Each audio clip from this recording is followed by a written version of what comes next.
ప్రభునామమున మీ అందరికీ ఈ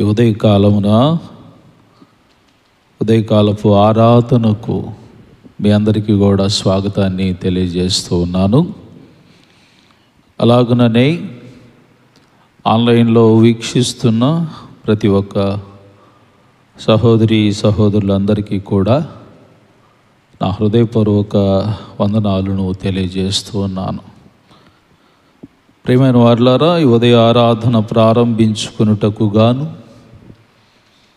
మనందరం కూడా కలిసి ఆంధ్ర క్రైస్తవ కీర్తన పుస్తకాలలో నుండి చిన్న పాటల పుస్తకాల్లో 3వ కీర్తన, అలాగనే పెద్ద కీర్తన పుస్తకాలలో 6వ కీర్తన, భీకరుండవు మా యెహోవా పీఠ మెదుటన్ గోడరే అనే పాటని పాడుకుందాం. భీకరుండవు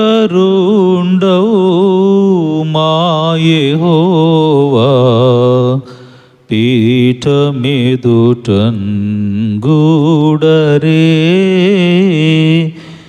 ఏకమై సాష్టాంగపడి సర్వేశ్వరుని గొనియాడరే. భీకరుండవు మా యెహోవా పీఠ మెదుట గూడరే మట్టితోనే మమ్మునెల్లా మానవులుగా సృజించెను. ఇట్టి శక్తుండవు ప్రభున్మే మేచుగా మదీనేంతుము. భీకరుండవు మా యెహోవా పీఠ మెదుట గూడరే పుట్టగీట్టం జేయదానై అట్టి దేవుని శక్తిని పట్టుగా లోకస్తులారా ప్రస్తుతింపరే భక్తిని. భీకరుండవు మా యెహోవా పీఠ మెదుట గూడరే మిక్కిలి కష్టంబులతో మిత్తికి నిబాల్బొందను. దిక్కులేని గొర్రెలట్లు తిరుగజేర్పన్మందను. భీకరుండవు మా యెహోవా పీఠ మెదుట గూడరే. తండ్రి యొక్కయు కుమారుని యొక్కయు పరిశుద్ధాత్మ యొక్కయు నామమున ఆమేన్. అందరూ నాతో కలిపి చెప్పండి. ప్రభువా మమ్మను కనికరింపుము. క్రీస్తు మమ్మను కనికరింపుము. ప్రభువా మమ్మను కనికరింపుము. అందరము కూడా అలాగనే నిలువబడి అపోస్తుల విశ్వాస ప్రమాణమును మనమందరం ఒప్పుకుందాం. భూమి ఆకాశములను సృజించిన సర్వశక్తి గల తండ్రి అయిన దేవుని నేను నమ్ముచున్నాను. ఆయన ఏక కుమారుడును మన ప్రభు అయిన యేసుక్రీస్తు నమ్ముచున్నాను. ఈయన పరిశుద్ధాత్మ వలన గర్భమున ధరింపబడి కన్య అయిన మరియకు పుట్టి పొంది పిలాతు అధికారము క్రింద శ్రమపడి సిలువ వేయబడి చనిపోయి సమాధి చేయబడిననియు అదృశ్య లోకములోనికి దిగిననియు చనిపోయిన వారిలో నుండి 3వ దినమున లేచి పరలోకమునకెక్కి సర్వశక్తి గల తండ్రి అయిన దేవుని కుడి చేతి వైపున కూర్చొని ఉన్నాడనియు సజీవులకును మృతులకును తీర్పు చేయుటకు అక్కడి నుండి వచ్చి నేను నమ్ముచున్నాను. పరిశుద్ధాత్మను నమ్ముచున్నాను. పరిశుద్ధ క్రైస్తవ సంఘముగు పరిశుద్ధుల సహవాసమును పాపక్షమాపణయు శరీర పునరుత్థానమును నిత్య జీవమును ఉన్నవని నమ్ముచున్నాను. ఆమెన్. దయచేసి అందరూ కూడా కూర్చోనండి. పరిశుద్ధ గ్రంథము నుండి దేవుని వేదవాక్యమును చదువుగా విందాము. ప్రత్యేకంగా ఈ సమయంలో ఆదికాండము 3వ అధ్యాయము మొదటి 5 వచనముల వరకు చదువుగా విందాం. దేవుడైన యెహోవా చేసిన సమస్త భూజంతువులలో సర్పము యుక్తి గలదై ఉండెను. అది ఆ స్త్రీతో, ఇది నిజమా? ఈ తోట చెట్లలో దేని ఫలములనైనా మీరు తినకూడదని దేవుడు చెప్పెనా అని అడిగాను. అందుకు స్త్రీ, ఈ తోట చెట్ల ఫలములను మేము తినవచ్చును, అయితే తోట మధ్యనున్న చెట్టు ఫలమును గూర్చి దేవుడు మీరు చావకుండునట్లు వాటిని తినకూడదనియు వాటిని ముట్టకూడదనియు చెప్పెనని సర్పముతో అనెను. అందుకు సర్పము, మీరు చావనే చావరు, ఏలయనగా మీరు వాటిని తినుదినమున మీ కన్నులు తెరవబడుననియు మీరు మంచి చెడ్డలను ఎరిగిన వారై దేవతల వలె ఉందురనియు దేవునికి తెలియనని స్త్రీతో చెప్పగా. దేవుడి వాక్యమును మన యొక్క వినికిడిలో దీవించునుగాక.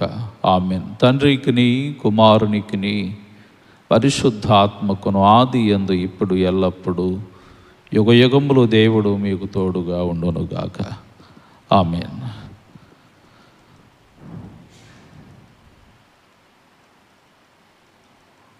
వాక్య సందేశంలోనికి వెళ్ళుటకు మనందరం కూడా కలిసి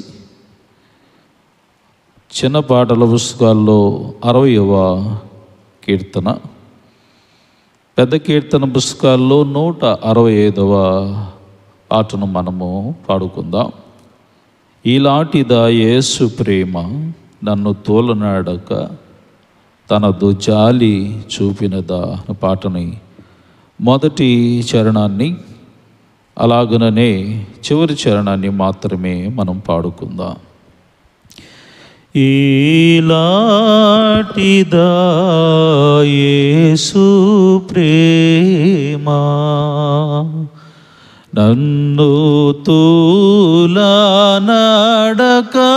తనదు జాలి చూపినదా, ఈలాటిదా యేసు ప్రేమ ఎనలేని పాపకూపమునా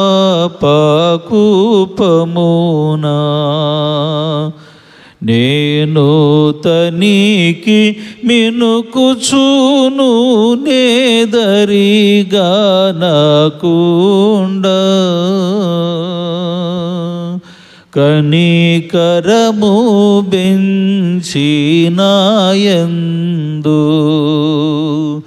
వేగాగొని పోవా నా మేలు కొరకిందు వచ్చే ఈలాటిదా యేసు ప్రేమ. 2 కూడా పాడదాం. పెనుగొన్న దుఃఖబ్దిలోనా నేను మునిగి కుములుచు నేడు పునగుందునప్పుడు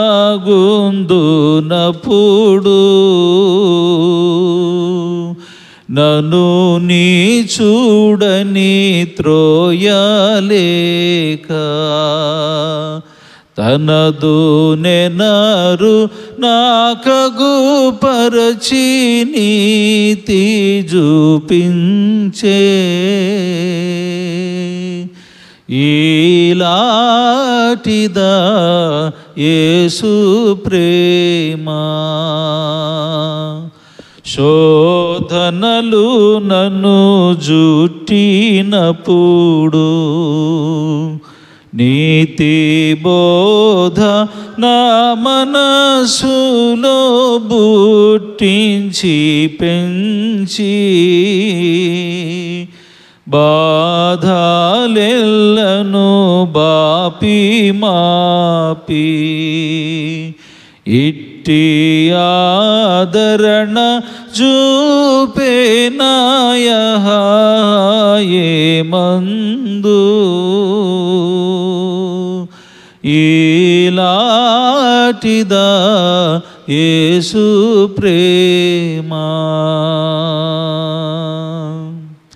తండ్రి యొక్క మన తండ్రి అయిన దేవుని నుండి కుమారుడైన యేసు క్రీస్తు నుండి కృపయు సమాధానములు మీకు కలుగునుగాక.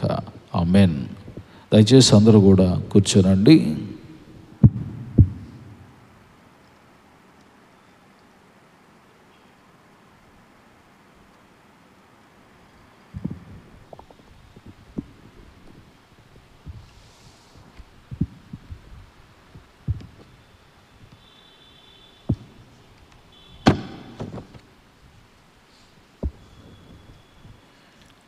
ప్రభు అయిన యేసుక్రీస్తు వారి శ్రేష్టమైన నామంలో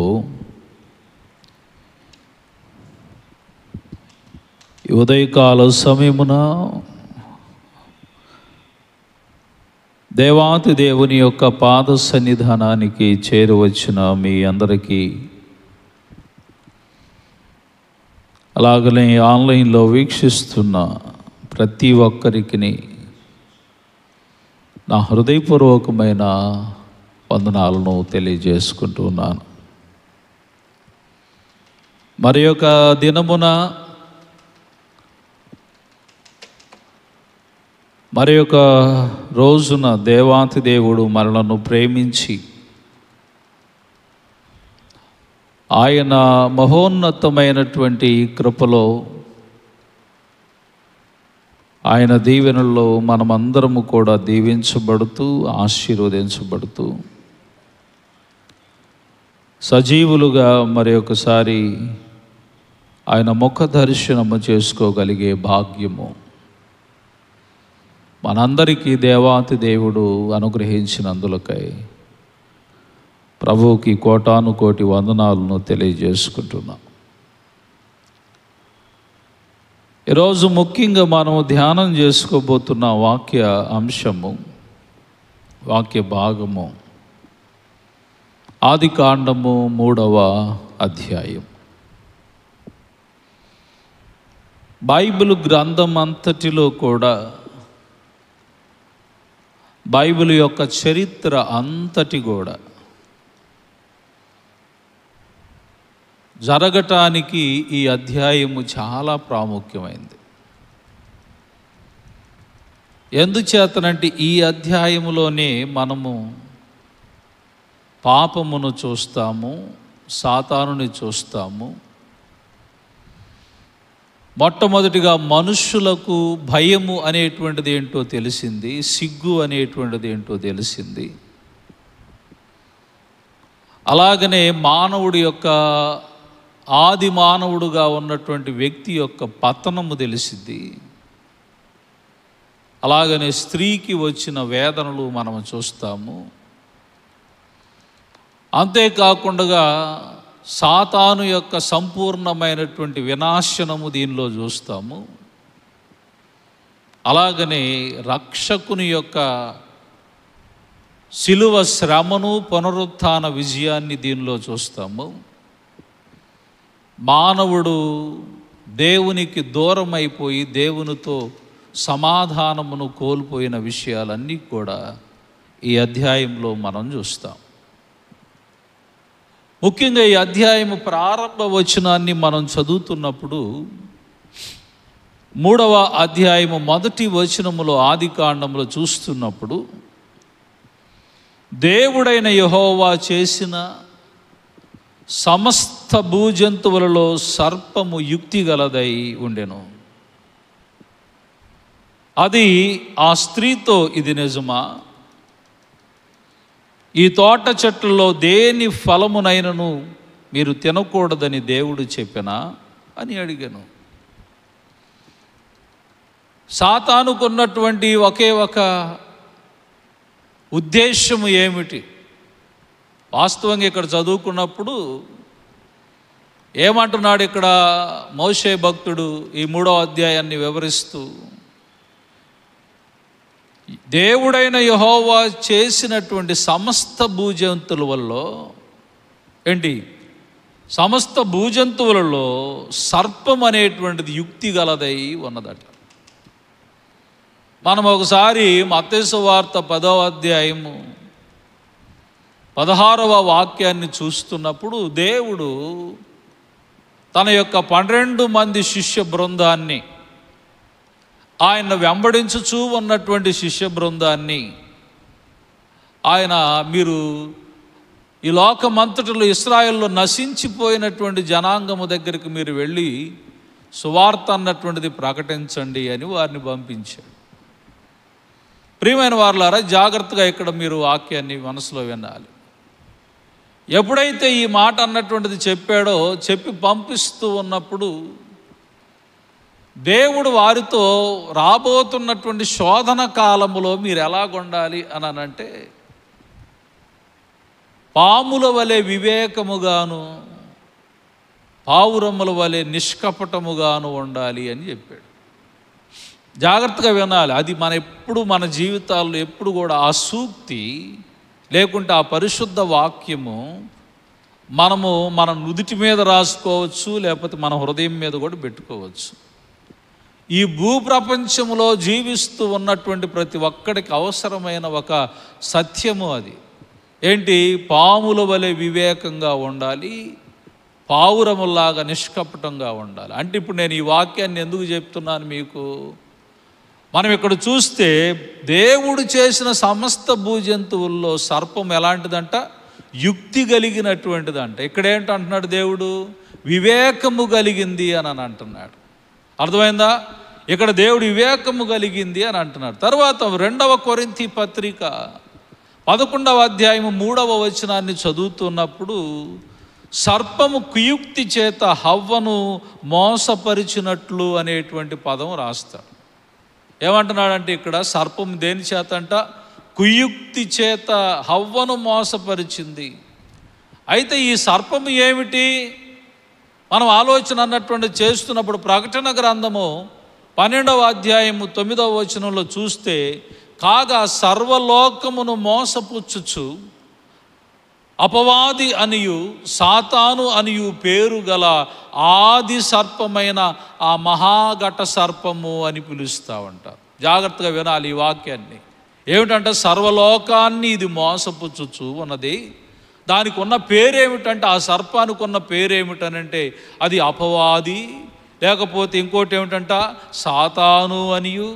ఇప్పుడు దానికి ఏ పేరు పెడుతూ ఉన్నాము? అపవాది, సాతాను అని చెబుతూ ఇక్కడ అంటున్నటువంటి మాట ఏమిటనంటే అది ఆది సర్పమైనటువంటిది.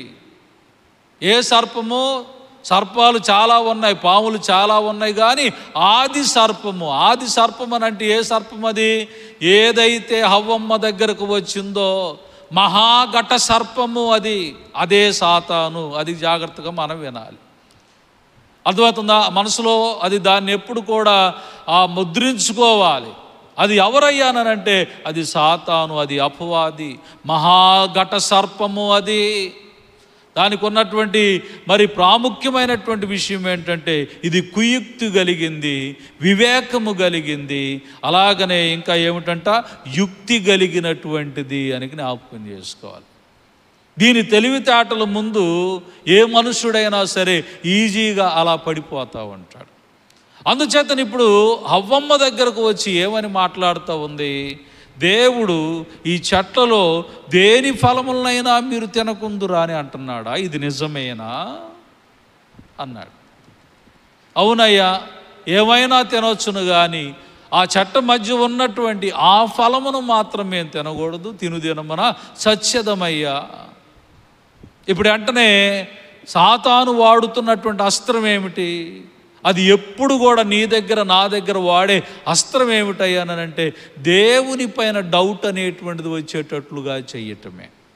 ఫర్ ఎగ్జాంపుల్, నీకు రోగములు వస్తున్నాయి, నువ్వు ప్రార్థనకు వస్తున్నావు, నీకు పుట్టెడు రోగాలు నీకున్నాయి, అలాగనే పుట్టెడు సమస్యలు నీకున్నాయి, అనేకమైనటువంటి కష్టాలు ఉన్నాయి, ఆర్థిక ఇబ్బందులు ఉన్నాయి, శ్రమలు ఉన్నాయి, బాధలు ఉన్నాయి, కన్నీళ్ళు ఉన్నాయి, ఎన్నెన్నో జరగకుండా అలాగ ఆగిపోయినటువంటి విషయాలు ఎన్నో ఉన్నాయి.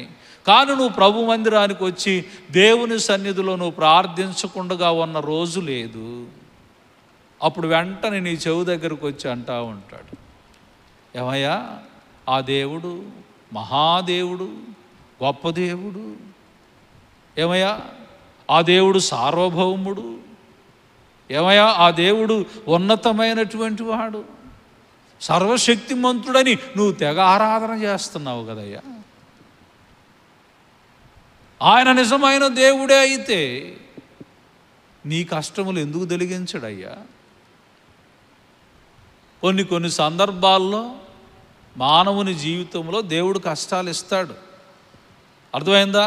అబద్ధపు బోధ ఏమిటి అనంటే క్రైస్తవులు ప్రార్థనకి వెళ్ళే వాళ్ళకి శ్రమలే రావు అని చెప్పేటువంటిది అబద్ధపు బోధ. అలాగనుకుంటే పౌలు గారికి ఎన్ని కష్టాలు, పేతురు గారికి ఎన్ని కష్టాలు, దైవ సేవకులుగా మాకంటే కూడా ఎంతో ఆదిమ సంఘాన్ని నడిపించినటువంటి గొప్ప గొప్ప త్యాగాలు చేసి సువార్త అనేటువంటిది ప్రకటించినటువంటి వారి జీవితాల్లో ఎన్ని చెరసాలలు, ఎన్ని సంఖ్యలు. మరి వాళ్ళు దైవ సేవకులకే మరి శ్రమలు రాగాలింది, విశ్వాసులకు రావా? ఈ రోజున మనం అదే జ్ఞాపకం చేసుకోవాలి. యేసయ్య దగ్గరకు వస్తే నీ శ్రమలలో, నీ కన్నీళ్లలో, నీ కష్టాల్లో దేవాతి దేవుడు ఏదో ఒక పరిష్కారం అన్నటువంటిది ఎప్పుడొకప్పుడు ఆయన ఇస్తాడు. ఆయన కొరకు నువ్వు ఎదురు చూడు. అప్పుడులోపు వీడేం చేస్తాడు అనంటే నిన్ను తప్పు త్రావులోనికి నడిపిస్తూ ఉంటాడు. దేవుని మీద ఎప్పుడైనా సరే మనకు డౌట్ అనేటువంటిది వచ్చేటట్లుగా చెయ్యటమే సాతానుకున్నటువంటి ఒక గొప్ప విశేషం.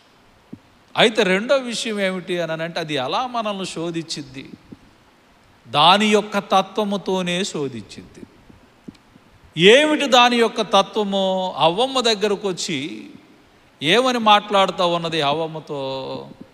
ఇప్పుడు అంటున్నాడు 5వ వచనం చూడండి, ఏలయనగా మీరు చావనే చావరో, ఏలయనగా మీరు వాటిని తిను దినమున మీ కన్నులు తెరవబడుననియు మీరు మంచి చెడ్డలను ఎరిగిన వారై, తర్వాత వాడిన పదం ఏమిటి? మంచి చెడ్డలను ఎరిగిన వారై దేవతల వలె ఉందురు అని అన్నాడు. అది జ్ఞాపకం చేసుకో. ఎలా ఉంటారంట? దేవతల వలె ఉందురు. అసలు ఈ మాటకిక హవ్వమ్మ ఎంత చేయాలంటే అంత చేసి పడేసింది. దేవుడు ఆజ్ఞను విస్మరించింది. దేవుడిచ్చిన మొట్టమొదటి ఆజ్ఞను విస్మరించేసేసింది.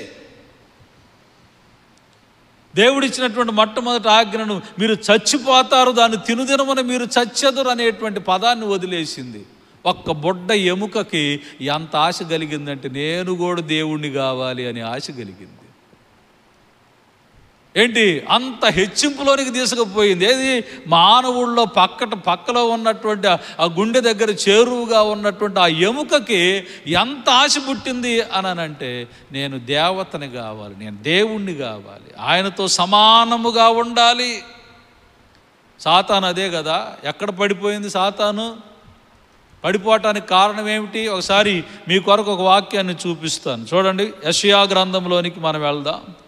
యెషయా గ్రంథము 14వ అధ్యాయము 12వ వాక్యమును ఉండి 15వ వాక్యం వరకు నేను చదువుతాను. తేజో నక్షత్రమా, వేకువ చుక్క, నీ వెట్లు ఆకాశము నుండి పడితివి, జనములను పడగొట్టిన నీవు నేలమట్టము వరకు ఎలా నరకబడితివి. నేను ఆకాశమునకు ఎక్కిపోయేదను. జాగ్రత్తగా ఇక్కడి నుంచి వినాలి. దేవుని నక్షత్రములకు పైగా నా సింహాసనము హెచ్చింతును, ఉత్తర దిక్కునున్న సభాపర్వతము మీద కూర్చుందును, మేఘమండలం మీదకు ఎక్కుదును. ఇక్కడ నుంచి ఇంకా జాగ్రత్తగా వినాలి. మహోన్నతునితో నన్ను సమానునిగా చేసుకొందునని నీ మనస్సులో అనుకుంటివా? అనుకొంటివి కదా, నీవు పాతాళమునకు నరకములో ఒక మూలను త్రోయబడితివే. ఎవరితో సమానముగా ఎంచుకోవటానికి చూస్తుందంట? ఆయన సృష్టించిన సృష్టిలో భాగమై ఉన్నటువంటి ఒక అల్పమైనటువంటి ఒక దేవదూత ఏమనుకుంటా ఉన్నది, తానికి దేవుడిచ్చిన ఆధిక్యతను బట్టి నేను ఏంటంట, మహోన్నతునితో నన్ను నేను సమానునిగా చేసుకుంటాను. తర్వాత ఇంకొకటి ఏంటంటే, ఉత్తర దిక్కున సభాపర్వతము మీద నేను కూర్చుంటాను, దేవుని నక్షత్రాలకు పైగా నా సింహాసనాన్ని నేను వేసుకుంటాను. ఎంత అహంకరించి దేవుడితోటే ఒక దూత సమానుడుగా నేను ఆయన కంటే ఏం తక్కువ వాడని కాదు అని ఊహించుకోవటం వలన దేవుడు ఏం చేశాడంటే సాతానుని కిందకు త్రోసివేశాడు, నేల మట్టము వరకు త్రోసివేశాడు, నెట్టివేశాడు. ఆ నెట్టివేయబడినటువంటి విధానం ఏదైతే ఉందో ఆ అస్త్రాన్నే ప్రతి ఒక్కరికి చూపిస్తూ ఉంటుంది సాతాను. అంటే ఏంది? ఏ తత్వం అది? తనను తాను హెచ్చించుకునే తత్వము, తను తాను గొప్ప చేసుకునేటువంటి తత్వము, తను తాను ఉన్నతమైనటువంటి రీతిలో గొప్పవాడిని అనేటువంటి ఫీలింగ్లో బ్రతికేటువంటి తత్వము. ఈ తత్వములు అది త్రొక్కివేయబడినట్లుగానే పతనం అనేటువంటిది మానవుని జీవితంలో పతనం అనేటువంటిది రావటానికి ఆ అస్త్రమునే వాడింది. దేవత వలె నీ ఉంటావు అనగానే హవ్వమ్మ ఏం చేసింది? వెంటనే పండు తీసుకొని తినేసి. ఎంత ఆశబోతుతనమో కదా, ఎంత ఆశో. ఈరోజున మనం అదే జ్ఞాపకం చేసుకోవాలి. యేసుక్రీస్తు ప్రభువు వారిని కూడా సాతానుగాడు తీసుకొని వెళ్ళి ఈ లోక రాజ్య మహిమలన్నిటిని కూడా చూపించాడు. ఏది? మత్తయి సువార్త 4:8 చూస్తే ఈ లోక రాజ్యములో ఉన్న మహిమను యేసుకు చూపించి ఏమంటున్నాడు? నీవు నాకు మ్రొక్కితే ఇదిగో వీటన్నిటిని కూడా నీకు నేను ఇచ్చేస్తాను అని అన్నాడు. అంటే తను వాడుతున్నటువంటి అస్త్రాలు ఏమిటి? ఈ లోకములో ఉన్న శరీర ఆశలు, నేత్రాశలు, జీవపు డంబములుగా ఉన్న వాటిని వాడు వాడుతూ ఉండి ప్రజలను ఏం చేస్తుంటాడంటే మోసపరుస్తుంటాడు. దేవుని బిడ్డలారా, హెచ్చించాలి అని అనుకున్నప్పుడు నీవు హెచ్చించుకుంటే హెచ్చించబడవు. అర్థమైందా? నీవు హెచ్చించుకుంటేనో, నీవు నిన్ను గొప్ప చేసుకుంటేనో హెచ్చించబడవు. దేవుడు నీ జీవితాన్ని హెచ్చించాలి. మన బ్రతుకులను ఆయన పైకి తీసుకురావాలి. అప్పుడు మన జీవితాల్లో గొప్ప గొప్ప అద్భుతమైనటువంటి కార్యాలు అనేటువంటి వాటిని మనం చూస్తాం. సాతాను ఆ విధమైన అస్త్రమును వాడగా హవ్వా అనేటువంటి పేరు కలిగినటువంటి తల్లికి, హవ్వా అనగా అర్థమేమిటి?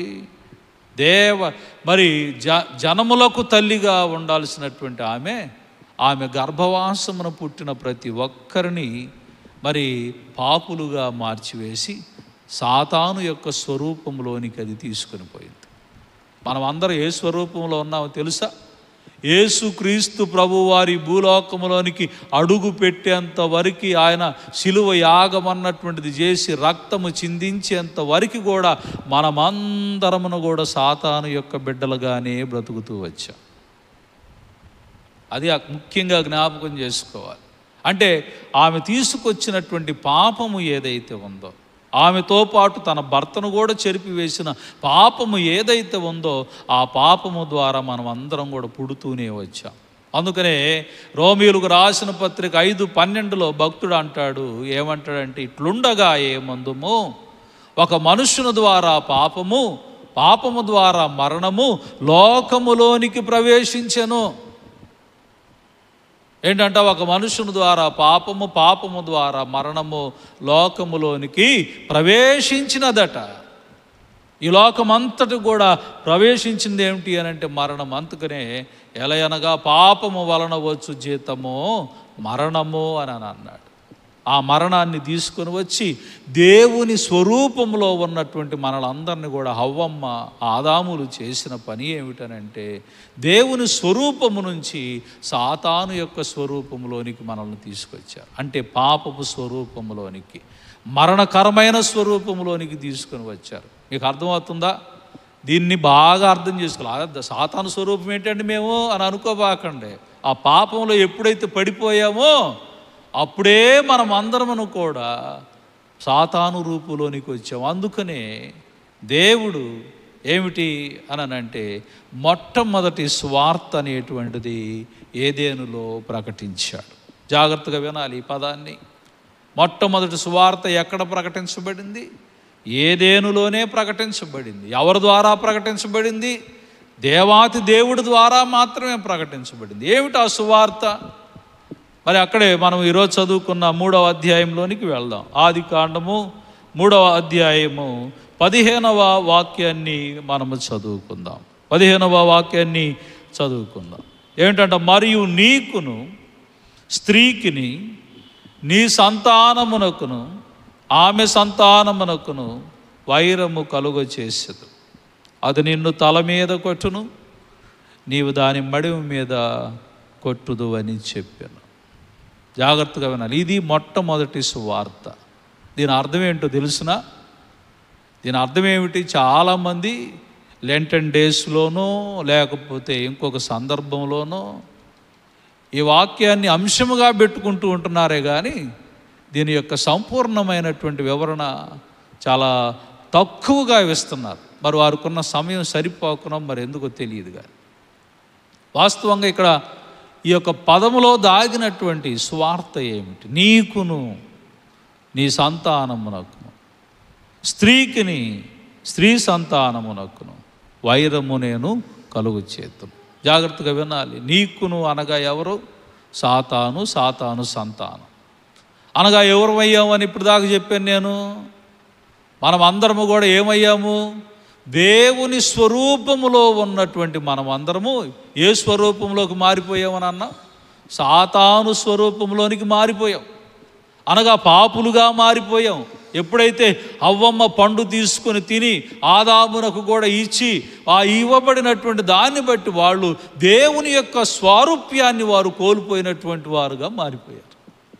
ఎప్పుడైతే ఆ రీతిగా మారిపోయారో మనం అందరము కూడా ఏ రీతిగా మారామనంటే పాపులుగాను సాతాను స్వరూపులుగాను మారిపోయాం. ఇప్పుడు సాతానుతో చెబుతున్నాను, నీకును నీ సంతానం అని అంటే ఇదిగో నీవు మాత్రమే, నీకు పుట్టిన ఈ బిడ్డలందరూ అంటే నీ మాట చొప్పున నడుచుకున్నవారు. నేను ఒక ఆజ్ఞ ఇవ్వగా ఆ ఆజ్ఞ చొప్పున వీళ్ళు నడుచుకోలేదు, కానీ నువ్వు చెప్పిన ఒక మాట వల్ల నడుచుకున్న వీళ్ళందరూ కూడా నీ సంతానం. మరి స్త్రీ సంతానం ఎవరు? స్త్రీ సంతానం అంటే నీకును అనగా సాతానుకి, దానికి పుట్టిన సంతానానికి స్త్రీ సంతానము. లేకపోతే స్త్రీ అంటే ఎవరు? ఇదిగో కన్యక గర్భవతి అయి కుమారుని కనును. యేసుక్రీస్తు ప్రభు వారు ఈ లోకంలో జన్మించాలి అని అనుకున్నప్పుడు, జాగ్రత్తగా వింటున్నారా, ఆయన ఈ లోకంలో జన్మించాలి అని అనుకుంటున్నప్పుడు ఎలా జన్మించాలనుకుంటున్నాడు? మనవలే జన్మించాలని అనుకోవటం లేదు. ఎందుకు మనవలే జన్మించాలని అనుకోకుండా ఉన్నాడు ఆయన? కారణం ఏమిటి అని మనం ఆలోచన చేస్తే, ఒకటి, మనం అందరము కూడా మన తల్లిదండ్రుల నుండి వచ్చాము. వారి నుంచి మనందరికీ కూడా పాపపు రక్తము అనేటువంటిది అంటుచూ ఉన్నది. అందుకనే శ్రేష్టమైన గర్భమును, ఏ లోపము లేని గర్భమును, ఏ విధమైనటువంటి దోషము లేనటువంటి గర్భము కలిగి ఉన్నటువంటి ఒక తల్లిని దేవుడు ఎన్నుకున్నాడు. పుట్టబో శిశువు సర్వోన్నతుడై దేవుని కుమారుడు అనబడతాడు, కానీ మీ కుమారుడు అనబడడమ్మా అని ఆ రోజున గాబ్రియేలు దేవదూత వచ్చి కన్య అయిన మరియకు చెప్పి ఆమె ద్వారా ఈ లోకంలోనికి ఆయన వచ్చాడు. ఇప్పుడు ఈయన ఏం చేస్తాడంటే, ఈ వచ్చిన ఈయన నిన్ను తల మీద కొట్టును, పాముకి తోక మీద కొడితే చచ్చిపోద్దా? జాగ్రత్తగా, మీరు ఎప్పుడన్నా పామును చంపారా? చూసి పరిగెత్తారా? అమ్మో అని నేనైతే ఒక 4-5 పాములు చంపి ఉంటాను ఇప్పుడు. అయితే ఇప్పుడు ఏంది? తోక మీద కొడితే అది చచ్చిపోదు. పోనీ నడుము మీద కొట్టినా చచ్చిపోదు. మెడ ఎంత దగ్గర ఉండి ఇక్కడ కొట్టినా కూడా అది చచ్చిపోదు. ఈ కొద్ది పార్టుతో కూడా ఈ పడగతోటి అది బతికిద్ది. పాము సంపూర్ణంగా చావాలంటే ఏం చేయాలి? తల మీద చితక కొట్టాలి దాన్ని. అందుకని తల మీద టక టక టక కొట్టేస్తారు. కారణం ఏమిటి? దాని కాలకోట విషయం అంతా కూడా దానిలోనే ఉన్నది. పామును తల మీద కొట్టి చితక కొడతాడు అని దేవుడు ఇక్కడ చెప్పడంలో ఉద్దేశం ఏమిటనంటే, సాతానా, నిన్ను సమూలంగా నా కుమారుడు వచ్చి సర్వనాశనం అన్నటువంటిది చేస్తాడు. నువ్వు తీసుకొచ్చిన మరణాన్ని, నీవు తీసుకొచ్చినటువంటి పాపమును సంపూర్ణముగా, ఓ మరణమా నీ ముళ్ళు ఎక్కడా, ఓ మరణమా నీ విజయం ఎక్కడ? మరణపు ముళ్ళు విరిచివేయబడెను. సంపూర్తిగా మరణం అనేటువంటిది నీకు వచ్చి నీ యొక్క రాజ్యమును సమూలంగా నాశనం అన్నటువంటిది చేస్తాడు. అయితే నీవేం చేస్తావంటే అతన్ని మడిమ మీద కొడతావు అని అన్నాడు. ఎప్పుడైనా ఒక స్టిక్ తీసుకొని మీరు మడిమ మీద కొట్టగానే ఏమవుతాము? కూలిపోతాం. ఆ కూలిపోయేటువంటిది ఆ కిందకి అలా పడిపోతాం. పడిపోయినా మళ్ళా లేపబడతాం. అర్థమవుతుందా? అది చావుకు రాదు. మడిమ మీద పెట్టి ఇలా కొట్టంగానే అబ్బా అనుకుంటే ఇట్లా కింద పడతాము. ఆ కింద పడేటువంటి దానినే యేసు ప్రభువు వారు మరణము. అర్థమైందా మీకు? ఆ కింద పడిపోవటం అని అంటే యేసు ప్రభువు వారు మరణించటము, మళ్ళా పడినవాడు లేపబడటం అనేటువంటిది ఏంటంటే పునరుత్థాన జయము.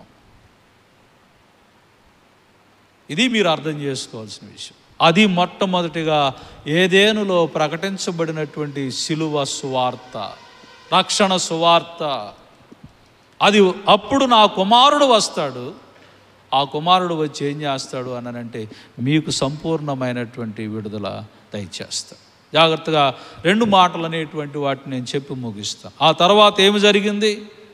ఈ రీతిగా మరి ఆ యొక్క శాపమును చెప్పటం, ఆమె తీసుకొని వెళ్ళి తన భర్తకి ఇవ్వటం, దేవుడు ఆదాముని పిలవటం, ఆదామా నీవెక్కడ ఉన్నావయ్యా అని అడిగితే, నేను చెట్ల చాటున దాక్కున్నాను, నీ స్వరం విని భయపడ్డాను, నేను చెట్లు మరి అనేటువంటివి ఆ కచ్చడములు అనేటువంటి వాటిని నేను కట్టుకున్నాను అంటే అప్పుడు అర్థం ఏంటి? వాళ్ళు కళ్ళు తెరవబడ్డాయి, వారికి సిగ్గంటే ఏంటో తెలిసింది, భయం అంటే ఏంటో తెలిసింది, దేవుని స్వరూపాన్ని వారు కోల్పోయారు. ఇప్పుడు సాతానికి ఇవ్వబడిన శాపముతో పాటు ఎవరికి శాపములు వచ్చినాయి? స్త్రీకి శాపం వచ్చింది. నిన్న మీకు వివాహ బంధాన్ని గురించి చెప్తూ భార్యాభర్తలుగా అవుతున్నటువంటి వారిద్దరిని కూడా దేవుడు సమానముగానే చేశాడు. సాటి అయిన సహాయం అని అన్నాడు. ఎప్పుడైతే ఈ పాపం అన్నటువంటిది చేసిందో ఇప్పుడు ఆమె ఆ ఆధిక్యతను కోల్పోయింది. స్త్రీ ఆ ఆధిక్యతను కోల్పోయి ఇప్పుడు ఏం జరుగుతుందంట? మొట్టమొదటిగా ఆమెకు వచ్చిన శాపం ఏమిటి? గర్భవేదనను నేను మిక్కిలి హెచ్చించదను. ఏంటి? స్త్రీకి గర్భం అనేటువంటిది వస్తుంది. ఆ వేదనను దేవుడు హెచ్చించాడు.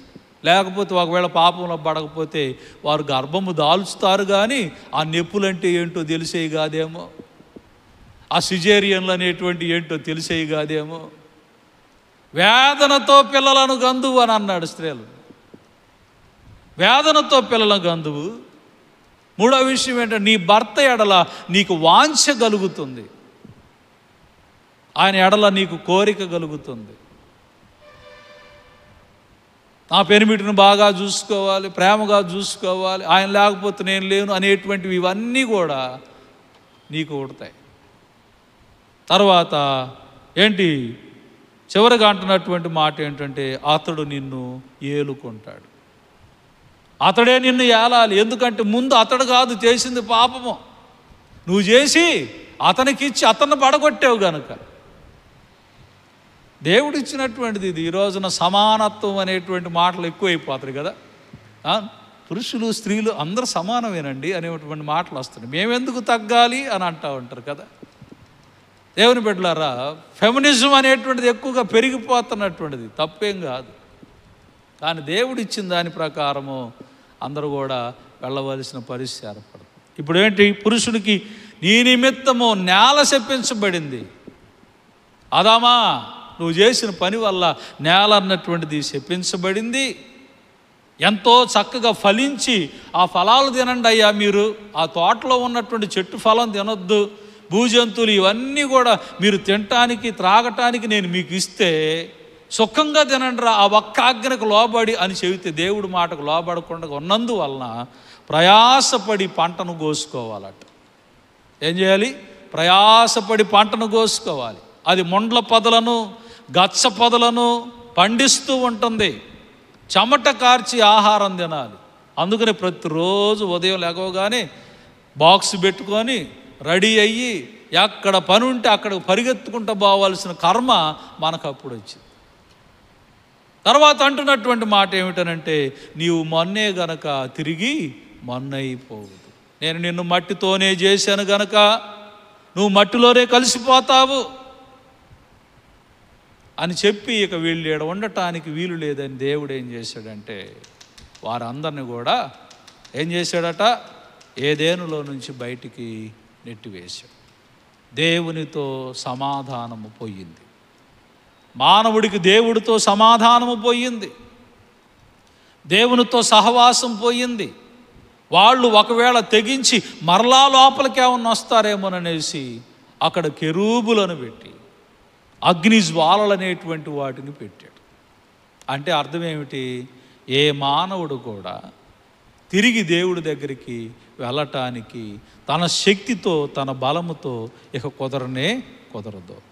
దేవునితో ఉన్న సహవాసము విడిపోయింది, సంబంధము పోయింది. మనమందరం ఇక భూలోకములోనికి సాతాను స్వరూపాలను ధరించుకొని దేవుడి శాపాన్ని తెచ్చుకున్నాం. దీని నుంచి మరలా దేవునితో సమాధానపరచాలి. అందుకనే ఏలాంటిదా యేసు ప్రేమ, నన్ను తోలనాడక తనదు జాలి చూపినద. ఏం చేశాడు ఈ ప్రేమలో? ఆయన మన కొరకు వచ్చి మన నిమిత్తమై తన యొక్క ప్రశస్తమైనటువంటి రక్తాన్ని చిందించి ఆ రక్తము ద్వారా మనల్ని విమోచించి మనలందరిని కూడా పరిశుద్ధపరిచి తిరిగి మరలా ఆ దేవుడి సన్నిధికి తీసుకొని పోయాడు. అప్పుడు ఆ అగ్నిజ్వాలలు, ఏదేనులో ఉన్న ఆ అగ్నిజ్వాలలు అడ్డు రావు, దేవునితో సహవాసములోనికి వెళ్ళేటట్లుగా చేస్తవి.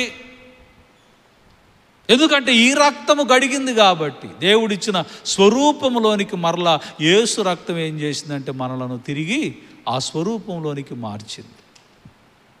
అందుకనే రోమీయులకు రాసిన పత్రికలో ఒక మాట వ్రాయబడి ఉంటుంది. ఈ వాక్యాన్ని చదివి నేను క్లోజ్ చేస్తాను. ఏంటి? రోమా పత్రిక 5వ అధ్యాయములో 6వ వాక్యం నుండి నేను చదువుతాను. చూద్దాం ఒకసారి. ఏలయనగా మనం ఇంకా బలహీనమై ఉండగా క్రీస్తు యుక్త కాలమున భక్తిహీనుల కొరకు చనిపోయాను. ఎవరి కొరకు చనిపోయాడు? భక్తిహీనుల కొరకు. నీతిమంతుని కొరకు సహితము ఒకడు చనిపోవుట అరుదు. మంచివాని కొరకు ఎవడైనా ఒకవేళ చనిపోవా తెగింపవచ్చును. అయితే దేవుడు మన ఎడల తన ప్రేమను వెల్లడిపరుచుచున్నాడు. ఎట్లనగా మనం ఇంకనూ పాపులమై ఉండగానే క్రీస్తు మన కొరకు చనిపోయాను. కాబట్టి ఆయన రక్తము వలన ఇప్పుడు నీతిమంతులముగా తీర్చబడి మరింత నిశ్చయముగా ఆయన ద్వారా ఉగ్రత నుండి రక్షించబడదు. ఏలయనగా, జాగ్రత్తగా వినాలి, శత్రువులమై ఉండగా ఆయన కుమారుని మరణము ద్వారా మనము దేవునితో సమాధానపరచబడిన ఎడల సమాధానపరచబడిన వారమై ఆయన జీవించుట చేత మరీ నిశ్చయముగా రక్షించబడదుము.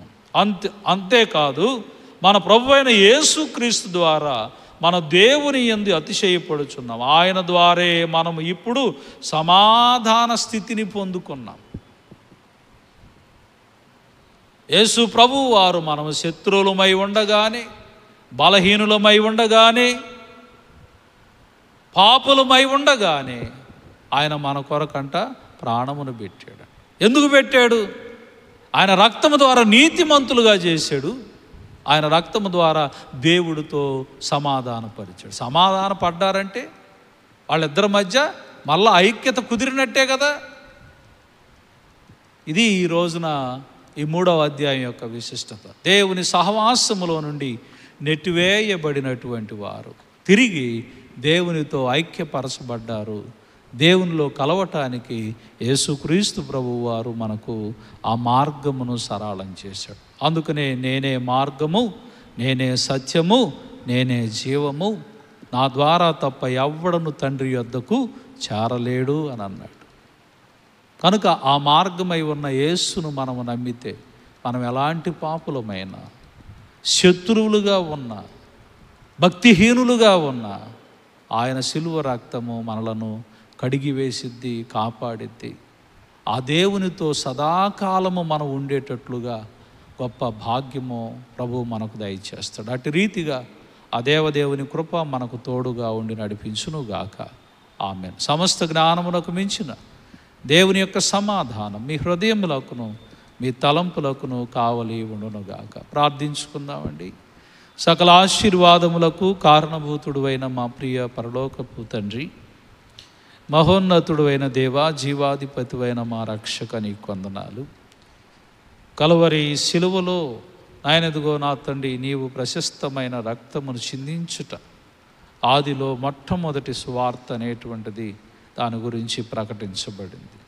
పరలోకపు తండ్రే దాన్ని ఆయన ప్రకటించాడు.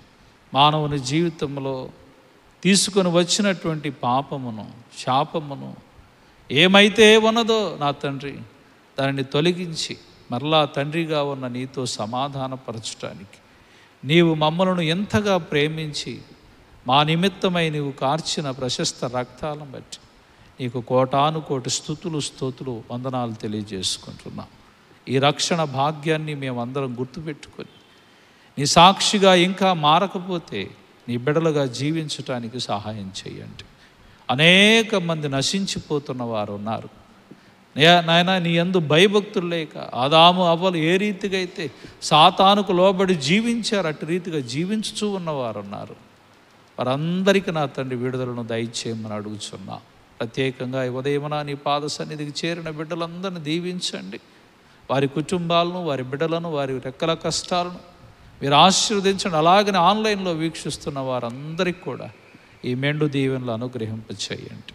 మా సంఘంలో ఉన్న ప్రతి కుటుంబాన్ని, మా సంఘ పెద్దలను, వారి కుటుంబాలను, అవి సేవకులుగా ఉన్నటువంటి బిషప్ అయ్యగారిని, వారి కుటుంబాన్ని, నాతోటి సేవకులను, వారి కుటుంబాలను, ఇక్కడ వర్క్ చేసే స్టాఫ్ను, వారందరినీ ప్రభుత్వ స్త్రీల సమాజం వారిని, యవనస్తులను, సండే స్కూల్ బిడ్డలను, ప్రతి ఒక్కరిని మీరు దీవించి ఆశీర్వదించండి. ఈరోజు birthdays, wedding days, special days జరుపుకుంటున్న బిడ్డలను దీవించండి. ఈ దినము చేసే ప్రయాణాల్లో, వారి వర్క్స్లో నూరంతల ఆశీర్వాదాలు బిడ్డలకు దయచేయండి. ప్రత్యేకంగా ఏ రోగములు, రుగ్మతలతో ఏ కుటుంబము నాయన ఇదిగో ఈ వాక్యమును వీక్షిస్తున్న ఏ బిడ్డలైనను సరే వారు సంపూర్ణ స్వస్థత పొందుకొని నీ రక్షణ భాగ్యంలో వారు జీవించులాగున సహాయం చేయమని, నీ బిడ్డలు అడిగే ప్రతి ప్రార్థనలకు గొప్ప సమాధానమును ప్రసాదించమని యేసు నామమున అడిగి వేడుకొని ప్రార్థన చేస్తున్నాము తండ్రి.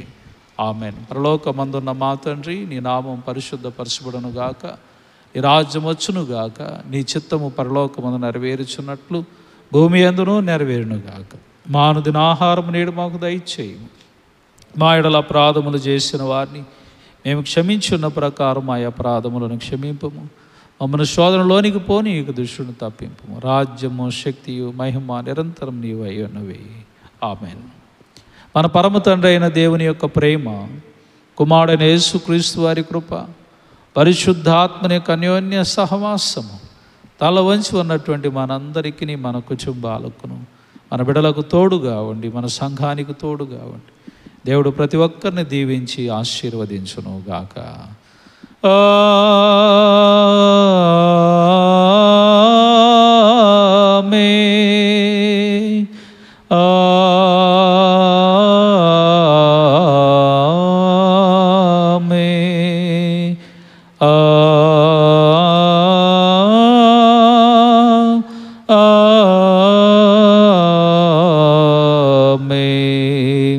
పంపుము దేవా దీవెనలతో,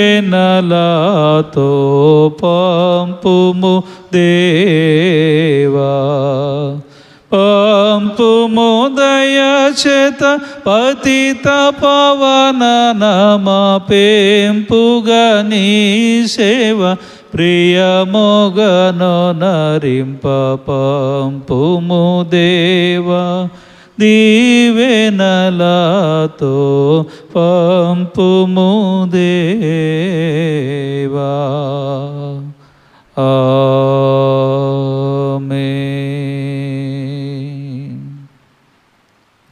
అందరికీ వందనాలమ్మా. God bless you. అందరికి క్షేమంగా వెళ్ళరండి. రేపు ఉదయకాలపు ఆరాధనలో కలుద్దాం. Thank you.